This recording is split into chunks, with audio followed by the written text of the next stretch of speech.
Соревнования традиционные проводятся с целью отбора команды на участие в чемпионате Европы, который традиционно проходит в декабре месяце.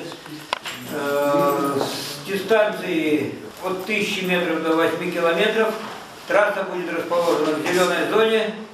Открытие соревнований пройдет в укороченном режиме, только с первым забегом. Значит, 2 коротких приветствия от народной газеты и от национальной команды. И первый забег стартует. Хотелось бы гораздо большего уровня и накала спортивной борьбы, потому что она год за годом немножко падает, и вы это сами прекрасно видите. Сразу первая тройка на награждении, и во время проведения следующего забега будет награждаться предыдущий. Для того, чтобы сократить соревнования. В 15:00 соревнования закончатся.